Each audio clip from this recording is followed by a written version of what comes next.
इस एक्सिस्टेंस हमें जो प्रोग्राम दिया है आपसे बात करने का, वार्तालाप करने का। तो जैसे आप जानते हो आज का जो विषय है, जो शीर्षक है आज के प्रोग्राम का, उसका नाम है धान के मुख्य बीमारियां एवं उनका संपूर्ण समाधान। किसान भाइयों, जो धान की फसल है वे मुख्यतः आज की जो फसल है, अगर हम उत्तरी भारत की ओर देखें और पूरे भारतवर्ष में देखें तो आज एक मुख्य फसल है जो कई सालों से आप लगा रहे हो। और ये जो समय है ये जो है बहुत क्रिटिकल है, बहुत महत्वपूर्ण है आप सबके लिए, क्योंकि अभी तक हम देखते हैं कि जो जीडी है इस बार कुछ जो फ्लड्स आए हैं, कुछ बाढ़ की चपेट में कई जिले आ गए हैं पंजाब हरियाणा में खास करके। तो किसान भाई जो हैं हमारे द्वारा से उन्होंने रोपाई वहाँ की है और उनका जो खर्चा बढ़ा है। और आज जो मेन है हमारा जो समस्या कह सकते हैं वो ये है कि उत्पादन में लगातार जो कमी आ रही है उसको कैसे बढ़ाया जाए। अच्छी अच्छी वैरायटीज़ आ रही हैं मार्केट में, हम लगाते भी हैं, बट उसके बावजूद जो है वो वैरायटी पैदावार नहीं हम ले पाते उतनी जितनी चाहिए लेनी। तो इस समस्या के समाधान के लिए हम आज का जो हमारा शीर्षक है वो धान की मुख्य बीमारियां एवं संपूर्ण समाधान। इसमें हम आपको कई बीमारियों के बारे में, जो कि आपकी भली बात आप जानते हैं बीमारियों के बारे में, फिर भी वो बीमारी कैसे डिस्टर्ब करती है आपके स्टाइल सिस्टम को और आपको जो परेशानी होती है वो हम कैसे दूर कर सकते हैं, उसको पहचान कैसे कर सकते हैं और क्या क्या समस्याएं जो आपको आने वाले टाइम में आ सकती हैं। मैं थोड़ा सा पीछे जाऊँ तो आज के टाइम में अगर देखेंगे तो अभी जितनी भी जीडी लगी हुई है हमारी यहाँ पर, किसी की एज 40 है, किसी के 45 है, किसी के 55 है, किसी की 60 है और 70 है। तो हाइब्रिड और बासमती के साथ पीयर वैरायटी जो लगी हुई है, हर वैरायटी का एक अलग समय से जो रोपाई की है। और उसके साथ साथ जो उसकी उम्र के साथ हम देखते हैं तो क्या क्या, जैसे उसकी एज बढ़ती है, जैसे फसल का हम कहते हैं कि आज 45 दिन की होगी है, 55 दिन की होगी, 65 दिन की होगी है, तो अभी कौन कौन सी अवस्था में जो है वो जीरी आ रही है और वो क्या क्या समस्याएं आ सकती हैं। अगर आपको कहा जाए कि आप कीड़े के पहचान करो तो आप बड़ी भली बात आराम से पहचान कर लेते हो कि अगर आप जा रहे होते हो रोड पे, तो अगर जैसे आपको लगता है कि एक पत्ते के ऊपर का हिस्सा जो आपको लगता है थोड़ा सा मुड़ा हुआ है, सफ़ेद रंग का है, जिसमें क्लोरोफिल कम हो गया है, तो दूर से आप पहचान लेते हो कि ये जो पत्तल में सुंडी आई है। और गोप की सुंडी भी आप बहुत भली बात पहचान लेते हो, पहचानने के बाद उस पर आप स्प्रे भी करते हो। और तेला जो आता है उसको भी पहचान लेते हो, तो क्योंकि ये आँखों से नज़र आती चीज़ें नज़र आती हैं, इसलिए आपको समस्या नहीं आती इसमें। आपको जो समस्या मेन किसमें आती है, जब बीमारी आती है तो हम किसान भाई तभी स्प्रे करते हैं जब ये बीमारी खेत में एंटर कर जाती है। इसको अगर हम देखें तो बीमारी जो है जब तक नहीं आती तब तक फसल हरी-भरी रहती है, और जैसे ही आती है तो आपकी दवाई का चयन करना बहुत डिफ़िकल्ट होता है आपको, बहुत समस्याएँ आती हैं, कौन-सी दवाई स्प्रे करें, कैसे स्प्रे करें। इस तरीके से देखें तो आपको काफ़ी समस्याओं से गुज़रना पड़ता है, और वैसे ही देखते हैं तो खेत में बहुत ज़्यादा नुकसान होता है। तो मैं थोड़ा-सा आपको इंट्रोडक्टरी पार्ट जो है इसका बताना चाहता हूँ कि सामने मेरी जो स्लाइड्स है इसमें हमें आसानी होगी आपको बताने समझाने में। जो एक नज़र लेते हैं धान की फसल पे, तो आप देखो कि भारतवर्ष में कोई ऐसा प्रांत नहीं है जहाँ पर आप देखते हो कि यहाँ पर कोई धान की खेती नहीं करता। सब जगह धान की खेती होती है। कुछ एरिया में, कुछ प्रांतों में कुछ ज़्यादा है, कुछ प्रांतों में कुछ कम है। हम ऊपर की बात करें तो ये नॉर्थ का हिस्सा जो देखते हो, यहाँ जम्मू कश्मीर से, यहाँ से देखिए आप, जम्मू से भी स्टार्ट होते हैं, तो सारे का सारा एरिया ग्रीन नज़र आ रहा है आपको, पूरा ये धान है। और नीचे का यहाँ दो दो फसल भी ले सकते हैं हम।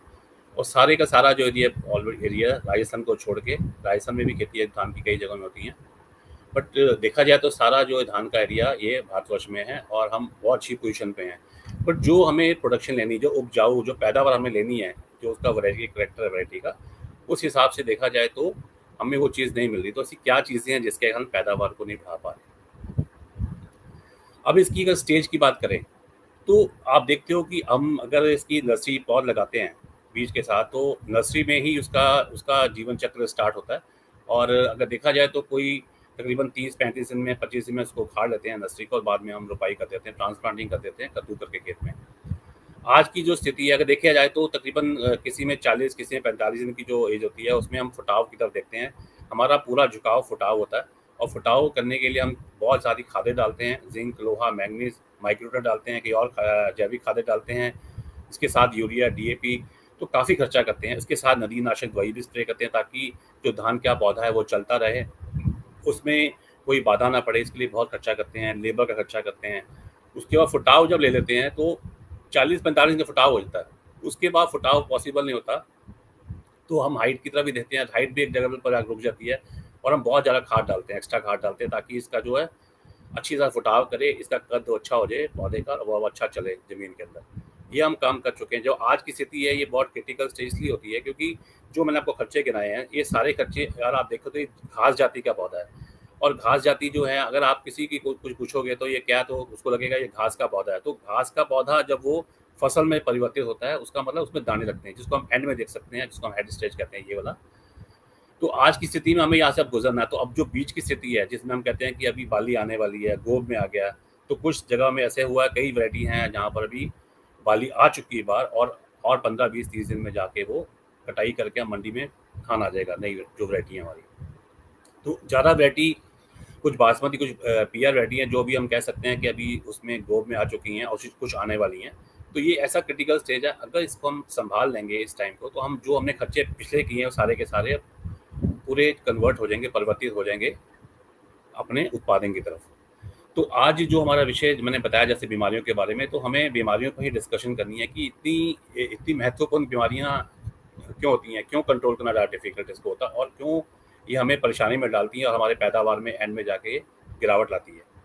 तो अगर आप स्टेज देखोगे तो मैंने कहा ट्रांसप्लांटिंग, जब रोपाई करते हैं, टिलरिंग का मतलब होता है जब हम फुटाव की तरफ करते हैं, जब हम कहते हैं कल्ले बाहर निकल रहे हैं, जितने कल्ले ज़्यादा होंगे उतनी आपके पैदावार की वो रेट बढ़ता है। फिर उसके बाद तना बढ़ता, हाइट लेता है पौधा, झंडा पत्ता निकलता है बाहर की तरफ। उसके बाद जो पैनिकल झंडा पत्ते के नीचे ट्यूब नीचे बनती है, उसमें वो, उसका हम पैनिकल कहते हैं, बाली कहते हैं, वो बाली वो गर्भ अवस्था में आती है, ट्यूब बनती है। उसके बाद जब बाली बाहर निकलती है, और उसके बाद आप देखोगे कि इसके पूरी बाली जुड़ी होती है आपस में और परागन क्रिया होती है। उसके बाद वहाँ पर जो बूर होता है, बूर झड़ता है, फिर वो खुलती है। जब वो खुलती है तो आप देख सकते हो इस तरह से खुल जाती है ये।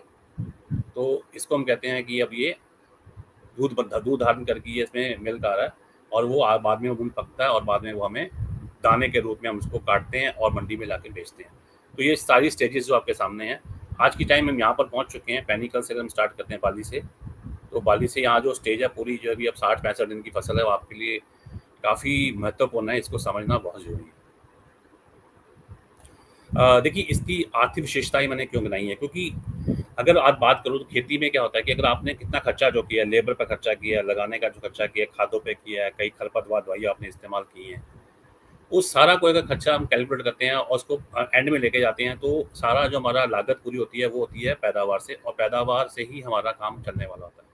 तो पूर्णतः ये देखा गया है कि जो फसल होती है उसपे जो रोग हैं वो बहुत महत्वपूर्ण नुकसान करते हैं, जिसमें हम कहते हैं 26% के करीब एवरेज जो मैं निकाल रहा हूँ, कई जगह 70%, 50%, कोई फसल में बहुत बड़ा नुकसान होता है, और एक एवरेज हम कहीं 26% तक नुकसान हो सकता है। इसके साथ क्या फ़र्क पड़ता है, एक तो पैदावार में फ़र्क पड़ता है, एक आपकी जो क्वालिटी होती है, जो दाने की क्वालिटी पर फ़र्क पड़ता है। उसमें दागी दाना होता है तो आपको उतना मंडी में रेट नहीं मिलता।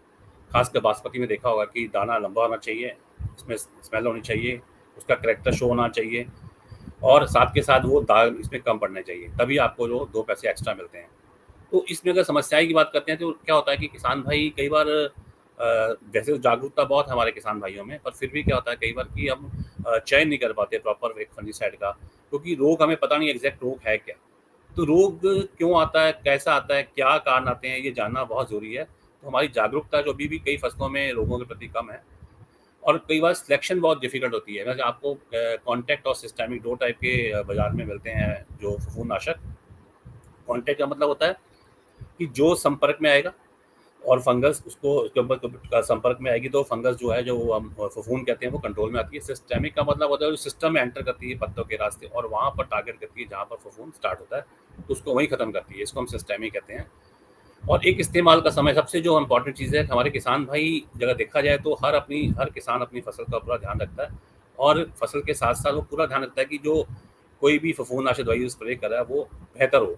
बट चयन करना, जो किस टाइम करना है, ये बहुत डिफिकल्ट होता है उसको चयन करना, क्योंकि ज़्यादातर मैंने देखा है किसान भाई उस टाइम इसको यूज़ करते हैं जब वो बीमारी आ जाती है। बीमारी आने के बाद आप स्प्रे भी करते हैं तो करीब 3-4 दिन बाद जाके दवाई अपना काम जब स्टार्ट करती है, तो वो प्रॉब्लम आती है। जैसे बीमार बंदा, बीमार शरीर है, वैसे ही क्या करता है, बीमार शरीर जो होता है वो खाना खाना भोजन लेना बंद कर देता है। वैसे ही फसल है, फसल को जब जो भोजन की एक्स्ट्रा होती है, जब भोजन परिवर्तित होता है जाके दाने के रूप में, उसी टाइम ये बीमारियां आती हैं। तो फसल कमज़ोर हो जाती है, वीक हो जाती है, और उसके कारण जो खुराक चाहिए वो खुराक उसको नहीं मिलती, और दाने हमारे फूके रहते हैं, खाली इसमें निकल हवा रह जाती है, कुछ रहता नहीं है, तो दूध बनता नहीं है। इसके कारण जो है इसका भार नहीं बढ़ता, वेट नहीं बढ़ता। फसल जो होती है पत्तों में जरूर नजर आती है हमें बड़ी हुई, कल्ले नजर आते हैं, बट दाने बहुत कम होते हैं, इसमें झाड़ का फर्क पड़ता है। तो इस तरह ये बहुत ही महत्वपूर्ण जो है हानि देती है जो ये बीमारियां हैं, तो उसको हमें जानना बहुत ज़रूरी है। अगर आप देखें स्क्रीन पे, तो मैंने कुछ बीमारियों के नाम लिखे हैं यहाँ पर, जैसे शीत प्लाइट है, हल्दी रोग है, इसको हम फॉल्स मट कहते हैं, ब्लास्ट है। ब्लास्ट 3-4 तरीके के होते हैं। फिर बुरा लीव स्पॉट, पूरा धब्बे पड़ते रहते हैं, धब्बे पड़ते हैं। शीत रॉट है, नीचे से जो तना जो ढकता है तने को, पत्ता वो गल जाता है ज़्यादा पानी होने के शक्ल में। बैक्टीरियल लीव ब्लाइट है। इस टाइप की बीमारियाँ मुख्यतः हमें प्रभावित करती हैं हमारी फसल को। मैं शीत ब्लाइट पर बताना चाहूँगा कि ऐसा पंजाब, हरियाणा या उत्तर भारत या अगर दक्षिण भारत देखिए, तो ऐसा कोई एरिया नहीं है और दुनिया का कोई ऐसा कोई कॉर्नर नहीं है जहाँ पर आप धान लगता हो वहाँ शीत ब्लाइट ना आती हो। ये चांस जो होता है कि किसी वैरायटी में शीत ब्लाइट ज़्यादा आती है और किसी वैरायटी में शीत ब्लाइट कम आती है। अगर आप देखें शीत ब्लाइट का, तो शीत ब्लाइट होती कैसे है कि शीत ब्लाइट का राइजोक्टोनी सोलानाई जो है, राइजोक्टोनिया सोलानाई, इसका जो कीटाणु है वो बीमारी फैलाता है। और अगर देखेंगे तो ये बीमारी वहाँ से स्टार्ट होती है जहाँ पर, अगर आप पिक्चर में देख रहे हो, जहाँ पर पानी है, टच करता है उसको, वहाँ पर एक जो फफूंद होती है वो यहाँ से स्टार्ट होती है। पहले आपको नज़र आती है, बहुत बारीक से इसके चिन्ह होते हैं, फिर वो चिन्ह थोड़े गोलाकार रूप लेते हैं। बीच का जो हिस्सा होता है वो सफ़ेद और स्लेटी रंग का होता है। बाहर का जब बाउंड्री लाइन होती है, आउटलाइन, वो बिल्कुल किनारे से वो ब्राउन हो जाती है। तो ये जब ब्राउन होती है, इसके बाद ये बिल्कुल कांच की, जैसे कहते हैं सांप की जैसे स्किन होती है ऊपर की तरफ, कांचली की तरफ, वो जॉइंट होते हैं, वैसे ही वो जॉइंट नजर आएंगे आपको, बाद में मिल जाते हैं वो। अब वो मिल जाते हैं तो क्या करता है, शीत का मतलब ये होता है कि वो पत्ता जो तने को ढकता है और उसमें इन्फेक्शन स्टार्ट होती है, और ऐसी इन्फेक्शन बढ़ती है कि पहले तो एक शीत से, एक तने से होते हुए दूसरे तने पर, दूसरे से दूसरे पौधे पर, तीसरे पौधे पर, ऐसे ये पानी के रास्ते और पत्ते जब टकरा जाते हैं, जब आपको लगे आपकी फसल ढक चुकी है काफ़ी, जब आप देखते हैं कई बार जब धान लगता है तो हमें पानी नज़र आता है दूर से खड़े, जैसे जैसे ये इसका विस्तार होता है, जैसे ये बढ़ता है, इसकी हाइट लेता है ये और कल्ले फूटते हैं इसके, तो जो बीच की स्पेस होती है वो ढक जाती है। ऊपर में जो पत्ते आपस में जुड़ने स्टार्ट होते हैं, इसमें जो नमी बरकरार बनती है, बहुत ज़्यादा ह्यूमिडिटी बनती है, हीट बनती है, इससे ये रोग जो है वो कन्वर्ट होता है, वह भी बढ़ता है, और इतनी कई बार रोग बढ़ जाता है कि ये आपके पूरे पूरे जो टिलर होते हैं, जो कल्ले होते हैं पत्ते ऊपर, हंडे पत्ते, ये पूरा गल जाता है, दाग पड़ जाते हैं और ये गिर जाते हैं। तो टाइम से पहले ही मुरझा जाने के कारण जो दाने बनते हैं वो दाने बनते ही नहीं हैं, वो वहीं ख़त्म हो जाते हैं, क्योंकि पत्ता रहता ही नहीं उस लायक कि उसमें दाने में वो खुराक दे सके। तो ये बहुत भयंकर रोग है और तकरीबन तकरीबन हर वैरायटी में कुछ कम कुछ ज़्यादा जो है ये आता है, नज़र आता है हमारे यहाँ पर, और किसान भाई इसे भली-भाँति जानते हैं इसको। और अगर आप चित्र देखेंगे तो ऐसी पिक्चर्स आपको नज़र आएँगी, पत्ता बिल्कुल भूरा जैसे झुलसा होता है। अब आप देखिए जो हरा पत्ता यहाँ रह गया है, ये खुराक देगा, और ये जो पत्ता है ये खुराक नहीं देगा, क्योंकि हरे पत्ते जो जो ठंडा पत्ता या ऊपर के पत्ते होते हैं, जिसमें हम कहते हैं प्रकाश संश्लेषण क्रिया होती है, उसी क्रिया से जो भोजन बनता है वो दाने में जाता है। और अगर पत्ता देखिए, अगर पत्ता हरा है तो आपका दाना भी, जब जो फसल में पत्ता हरा रहेगा तब आपकी जो फसल है वो दाने जो है हमेशा भरे रहेंगे। जैसे ही आप देखोगे कि पत्ते जो हैं हमारे सूखने स्टार्ट हो गए हैं, किसान भाइयों ने देखा है कि जिस फसल में एंड तक पत्ते हरे रहते हैं, रोग प्रभावित नहीं होता खेत, वहाँ पर हमेशा दाना अच्छा निकलता है, साफ निकलता है, उसमें दाग कम मिलेंगे, क्वालिटी बढ़िया मिलेगी। जहाँ जहाँ आपने देखा होगा कि जहाँ पर आपके बीमारी के कारण पत्ता जो कम रह गया, जैसे 30% एरिया जो है, एरिया जो अफेक्टेड है, 40% एरिया अफेक्टेड है, तो जो ये प्रभावित पत्ते होते हैं बीमारियों से, ये कहीं ना कहीं और पक्के तौर पर जो है ये बीमारी से जो नुकसान करते ही करते हैं, क्योंकि दाना जिसमें बनता नहीं है दाना, क्योंकि जो एक पूरा पत्ता 100%, जो 100% पत्ता तंदुरुस्त है, उसमें खुराक है, क्लोरोफिल है, वो पूरी पूरी खुराक जाती है दाने पर, जिसमें तकरीबन 30% हिस्सा प्रभावित है या 40% प्रभावित है पत्ता, वहाँ पर आके वो खुराक भी उतनी कम हो जाती है, उसके कारण जो है उसमें पैदावार में बहुत फ़र्क पड़ता है। इसीलिए हमें क्या करना चाहिए, जब भी बीमारी आए या समय ऐसा बनता है, उससे पहले ही हमारी फसल जो है 55 दिन की होते सारी हमें, गर्भावस्था में जब फसल आती है, बाली अंदर होगी, तभी हमें उसको स्प्रे करने का फ़ायदा, इससे हम बीमारी खेत से दूर रख सकते हैं। अब हल्दी काट रोग जो है ज़्यादा हाई यील्डिंग वैरायटी में आता है, जहाँ पर पैदावार ज़्यादा चांसेस होते हैं। और अगर किसान भाई देखें, जैसे ही बाली बाहर निकलती है तो आपको नज़र आता है हल्का सा बिल्कुल नारंगी रंग का एक दाना सा नजर आता है, बारीक सा। वो बाद में वो क्या करता है कि वो अंदर जो होता है, दूध का हिस्सा होता है, उसको पूरा एब्जॉर्ब कर खा लेता है, और वो गुठली बन जाती है, ऐसे देखा होगा आपने। और बाद में वो ऐसे देखा जैसे काली सी बन गई है, यहाँ पर देखा होगा ये पूरा का पूरा दाना जो होता है, ये सीड का जो होता है, मैटर होता है, वो सारा बाहर होता है।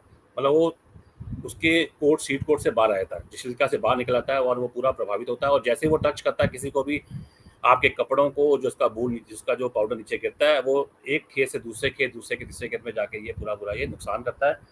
और इसका इलाज तभी हो सकता है अगर आप इसको बूस्ट से, जैसे हम कहते हैं कि अभी गर्भावस्था में ही फसल होती है, तब इसको स्प्रे करना चाहिए।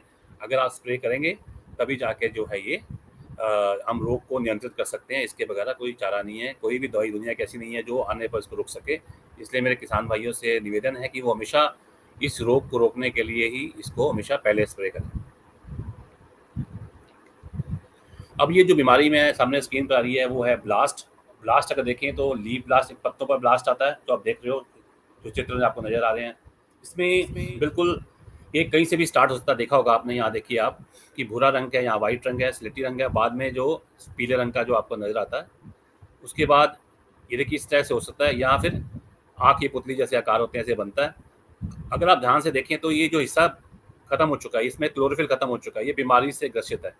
तो यहाँ पर जो है यही से जो खुराक है फसल ले सकती है। जो एरिया यहाँ पर आपने अफेक्टेड देखा है, जो प्रभावित देखा है, ये एक डेड टिश्यू है। इससे कभी भी जो एनर्जी है प्लांट की, वो उस पर दाने पर नहीं जा सकती और आपकी पैदावार में बहुत फ़र्क पड़ेगा।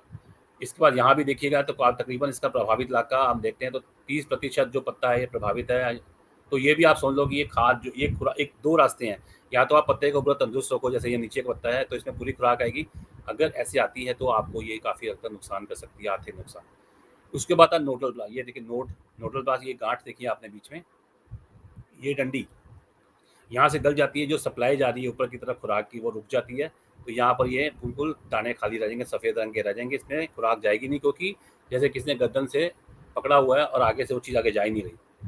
इसके बाद गर्दन रोड कहते हैं इसको, हम नार तोड़ कहते हैं इसको हम। इसमें भी ऐसा है कि बीच यहाँ भी हो सकता है, या एंड जहाँ पर ये स्टार्ट होता है, इसकी बाली स्टार्ट होती है यहाँ पर होती है, तो ये गर्दन की तरफ लुढ़क जाती है, जैसे टूट जाती है यहाँ से बीच में, तो इसको खुराक नहीं मिलती। और ये बीमारियाँ जो है काफ़ी लेट आती हैं, काफ़ी नुकसान करती हैं। इसका नाम ब्लास्ट है। ब्लास्ट का मतलब धमाका, एकदम आती है और काफ़ी ऐसा नुकसान कर देती है। इसका तरीका यही है कि पत्ते को ही साफ रखा जाए, क्योंकि पत्ता पहला मुख्य हिस्सा होता है जहाँ से बाली निकलती है, पत्ता ही खुराक देता है। अगर पत्ते को हम कंट्रोल कर लेंगे, लीफ ब्लास्ट को रोक लेंगे, तो ये बाद में जो नोडल ब्लास्ट आती है, इसको हम कहते हैं गर्दन तोड़ रोग कहते हैं, पैनिकल ब्लास्ट कहते हैं। इस टाइप के रोग से हम काफ़ी हद तक बच सकते हैं। दवाइयाँ अवेलेबल है, बट प्रिवेंटिव अवेलेबल होती है, आने पर कोई दवाई प्रॉपर कारगर नहीं साबित होती। इसलिए हमें इसको स्टार्टिंग, जैसे मैंने आपको बताया कि स्टार्टिंग से ही हमें स्प्रे करनी चाहिए। और दाने बेरंगे होते हैं, बदरंगे से हो जाते हैं, उसमें क्वालिटी का बहुत बड़ा फ़र्क पड़ता है, खास करके बासमती में बहुत बड़ा नुकसान होता है इसका। और 70 से 80% तक नुकसान खेतों में देखा गया है मैक्सिमम। आप समझ सकते हैं कि अगर इतना लॉस होता है तो ये बहुत बड़ा लॉस है, एक बहुत बड़ा नुकसान है किसान भाइयों के लिए। इसका बीमारी हमेशा जो होती है, मैं बार बार को बोलूँगा कि बीमारी जो होती है हमेशा उसका इलाज स्टार्टिंग में ढूंढा जाता है। जैसे हमारा शरीर बीमारी से जब बाहर निकलता है, जब हम दवाई खाते हैं, कोई 4 दिन में ठीक होता है, कोई हफ्ते में ठीक होता है, कोई महीने में ठीक होता है, जैसे बीमारी बढ़ जाए हिसाब से होता है।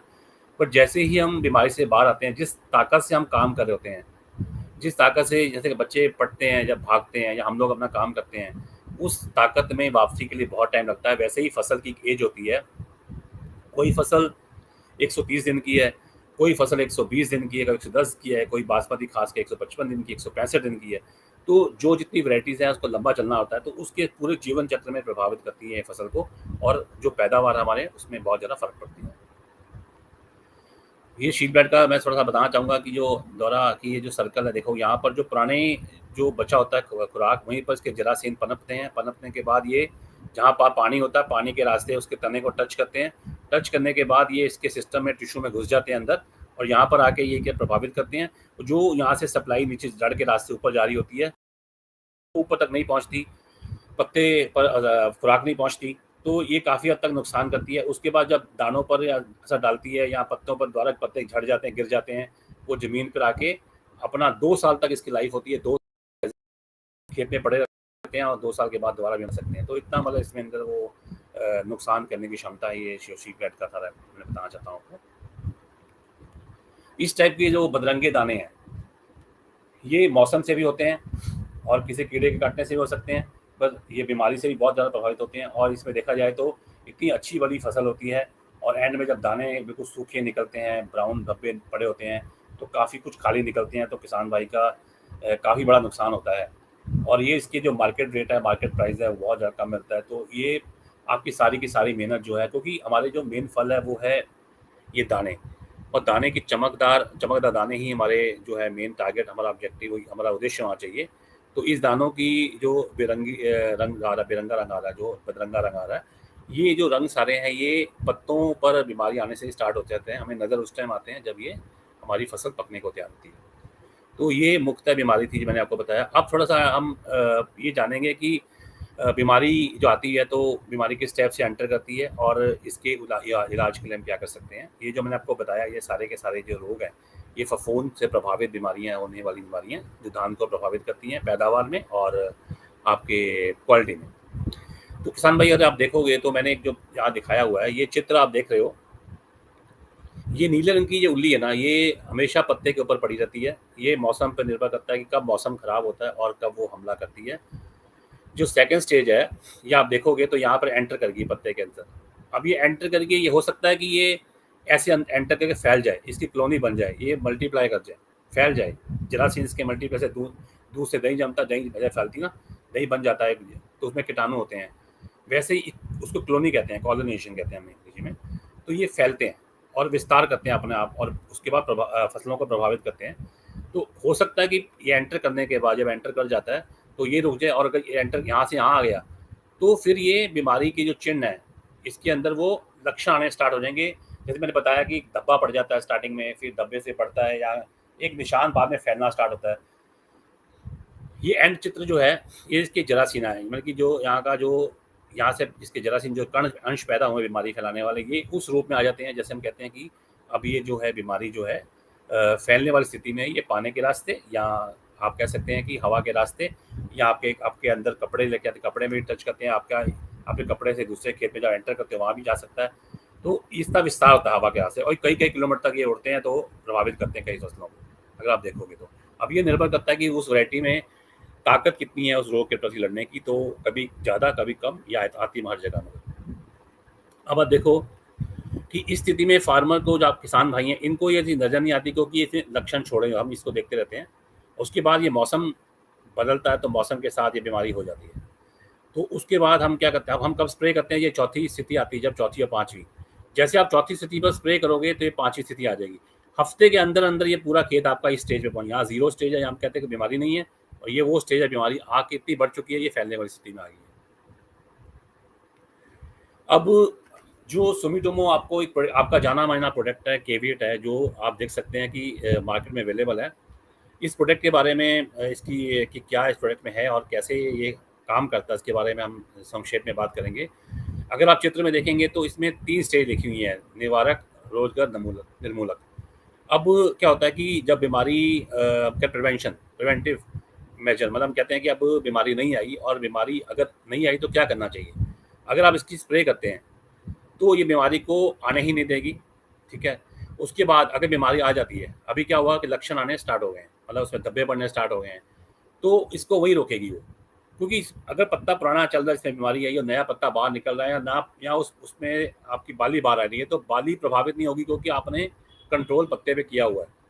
इसके बाद अगर फिर भी अगर किसान भाई को कोई लेट स्प्रे कर रहे हैं, तो वहाँ पर रोग इतना बढ़ चुका है कि मैंने बताया जैसे पाउडर सा बन गया है, सफ़ेद रंग का, अगर ऐसे टच करेंगे पत्ते को तो नज़र हाथों में लग जाएगा, या वो नीचे गिरता नजर आएगा, और वो पानी के रास्ते दूसरे खेत में जा रहा है। तो इसको भी, इसके जो अंश होते हैं, मैंने दिखाया था इस चित्र में, जो इसके अंश दिखाए थे मैंने, ये वाले पीछे जाता हूँ मैं, ये अंश है ना, ये इसका प्रभाव जो बीमारी लाने का वो खत्म कर देगा। तो ये तीनों स्थिति से, अब तीनों स्टेज जो है इस पर ये काम करती है, प्रोडक्ट ये काम करता है, केवेट जो है। अब इसकी विशेषताएं का गिना जाए तो ये ऐसा फफूंदनाशक है जो नए ज़माने में, कहते हैं कि ये नई पद्धति से बनाया गया न्यू केमिस्ट्री का प्रोडक्ट है। अभी से कुछ ज़्यादा साल नहीं हुए, कुछ आए हुए ज़्यादा, तकरीबन पिछले 8-10 साल से जो ये स्टार्ट हुआ है। इसके साथ के साथ जो पत्तियां हैं, जहाँ पर ये स्प्रे होता है, जहाँ ये पड़ता है उसके ऊपर की तरफ ये बढ़ता है, और नीचे की तरफ थोड़ा बढ़ता है, पर ज़्यादातर ऊपर की तरफ बढ़ता है। तो जो नई चीज़, नई फुटाव आ रहा है, कोई नई चीज़ निकल रही है, वो पूरी पूरी रोग से प्रभावित नहीं होगी, वो तंदुरुस्त होगी। और इसके साथ के साथ अगर देखेंगे तो ये तीनों अवस्थाएं मैंने बताया जैसे काम करता है। आपको नहीं पता कि खेत में किसी वैरायटी में आ गई बीमारी, किसी में आने वाली है, किसी आके फैलने को तैयार है, तो ये तीनों स्थितियों में काम करता है। तकरीबन 3 मिनट्स 30 मिनट्स का जो है ये इसका रेन फास्टिंग इफेक्ट होता है। हम कहते हैं कि बरसात हो जाती है, कई बार किसान भाई स्प्रे करता है तो आधे घंटे के अंदर बरसात हो जाती है। तो बरसात के साथ जो बीमारी धुल जाती है, बीमारी रहती है, बट यदि फफूंदनाशक धुल जाता है, वो धुलता नहीं दोबारा, वो वहीं रहता है और दवाई जो है वो बच जाती है, दोबारा आपको स्प्रे करने की जरूरत नहीं है। इनको हम रेन फास्टिंग इफेक्ट कहते हैं। स्वस्थ पत्ती बाहर निकलती है, जितनी पत्ते हरे रहेंगे, स्वस्थ रहेंगे, उतनी प्रकाश संश्लेषण क्रिया कंप्लीट होगी, बढ़िया बनेगी, और वो जो एनर्जी बनेगी, वो भोजन बनेगा, वो सारे का सारा जो है बाली में जाएगा और जो दानों का भार है उसमें बढ़ाने में मदद करेगा।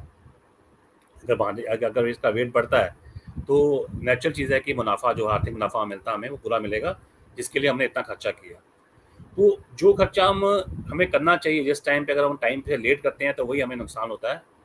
ये हमें देखने वाली अभी इसकी क्वालिटी बहुत बताऊँ आपको मैं, कि कोई जो फफूंदनाश होता है वो ऐसा होना चाहिए लगते सारी पानी में घुल जाए, और पानी जब एक अच्छा घुल जाता है वो, और वो क्या किया कहते हैं कि जो उसके छिद्र होते हैं पत्ते के, उसके अंदर अब्जॉर्ब हो जाता है और वो सारे का सारा वो रोग से मुक्त करता है। तो ये जिसका आप देखेंगे, आप खोल के देख सकते हैं कि एक ग्लास में पानी लीजिए, ऊपर से इसको हल्का डालेंगे तो जैसे मैंने बताया कि इसे ये नीचे जाते हैं, बादलों की तरफ फट जाता है और ये पूरा का पूरा जो है खुल जाता है।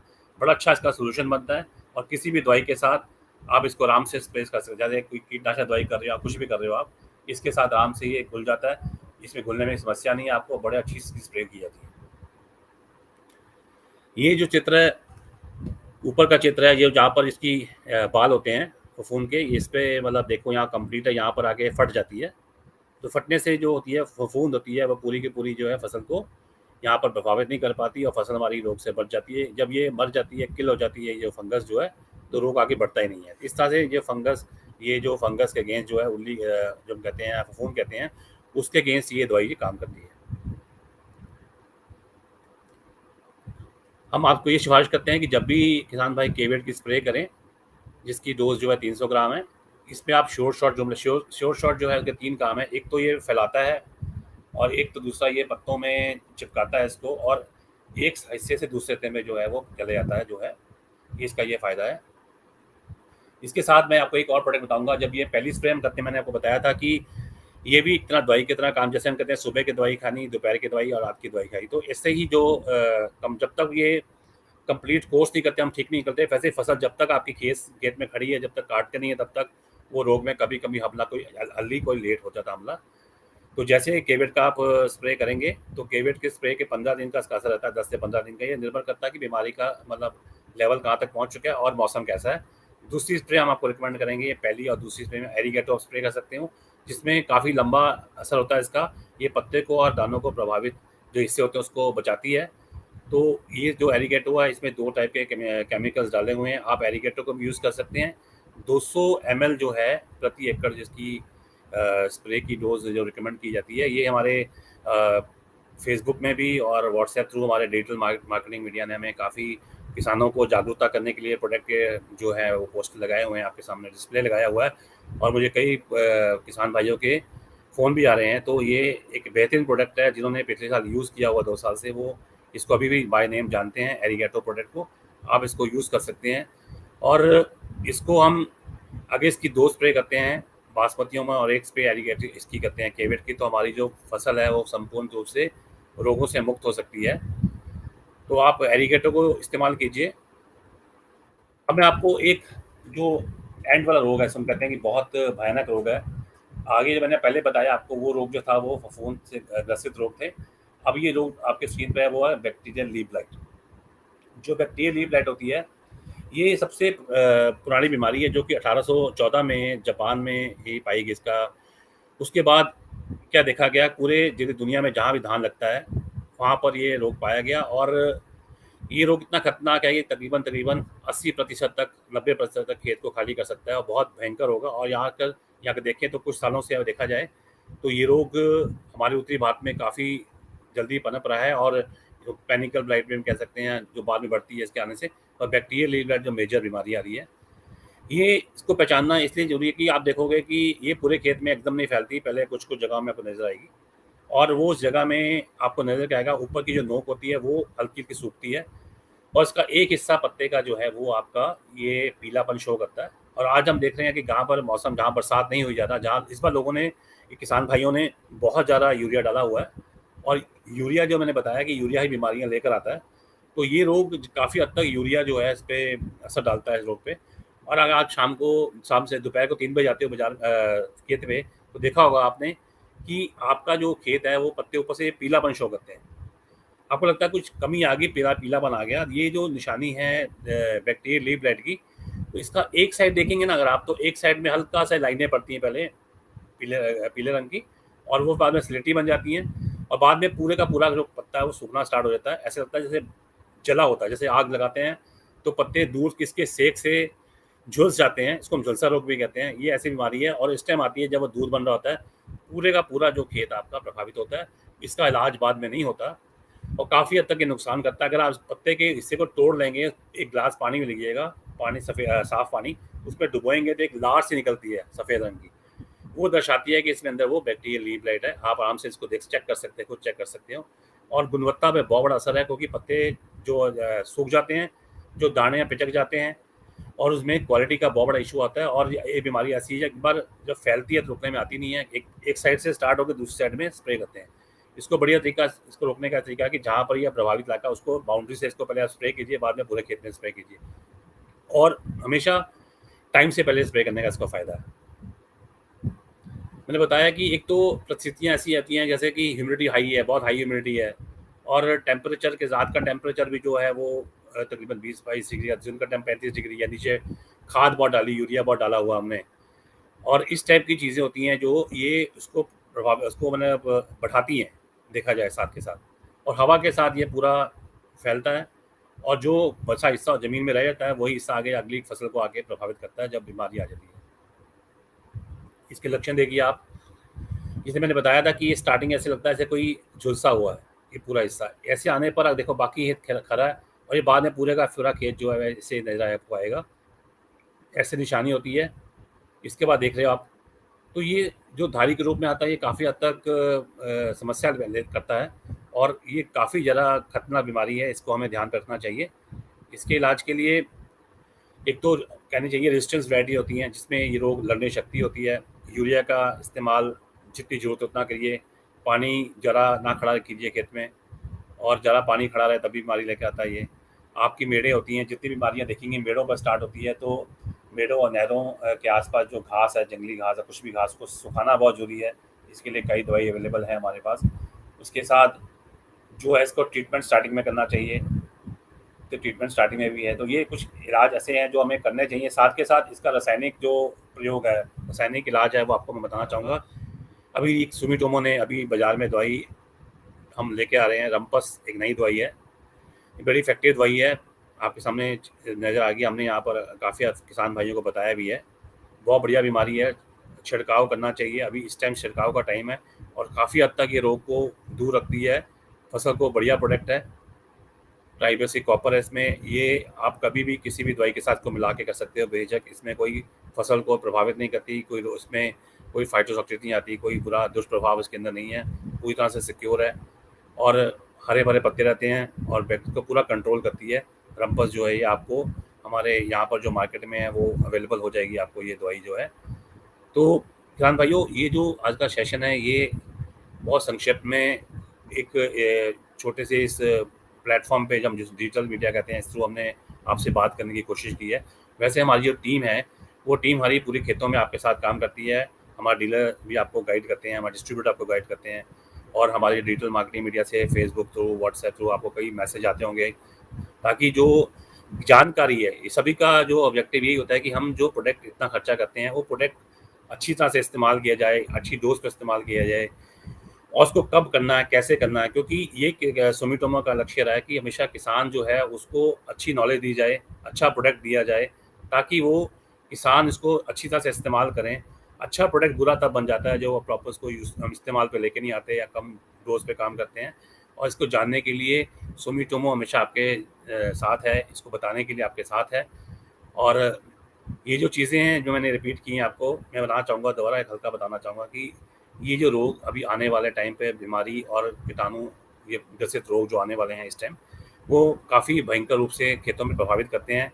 ये हो सकता है कि अगर मौसम साफ़ रहा तो ये समस्या ना आए लोगों की। अगर मौसम ख़राब रहे तो ये काफ़ी बड़ी समस्या होती है और काफ़ी हद तक ये लॉस करता है। अगर आपको ये डिसाइड करना हो कि जहाँ पर आपकी ये स्प्रे करने जा रहे हैं, खर्चा कितना उसका, जिसका अगर नहीं करते हो तो क्या नुकसान है। अगर आप देखोगे, अगर खर्चा पूरा करोगे तो आपको 1600 से लेकर 2000 खर्चा करना पड़ता है एकड़ का, खासकर बासमती वैरायटी में, और आम 1500 के करीब खर्चा करना पड़ता है आपको पीआर में, हाइब्रिड में।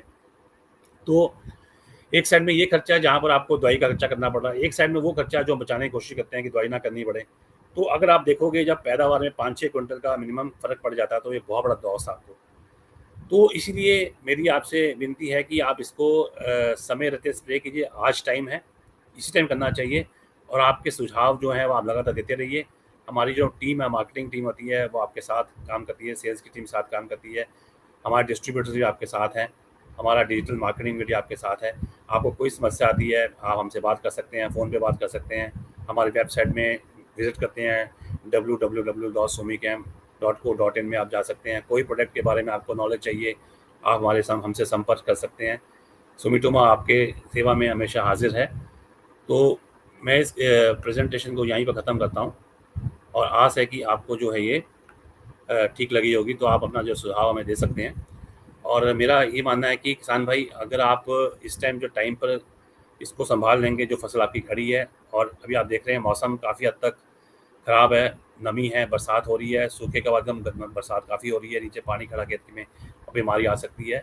तो मैं चाहूँगा कि आप इस पे थोड़ा ध्यान दीजिए। तो इसके साथ ही मैं आपसे विदा लेता हूँ। धन्यवाद।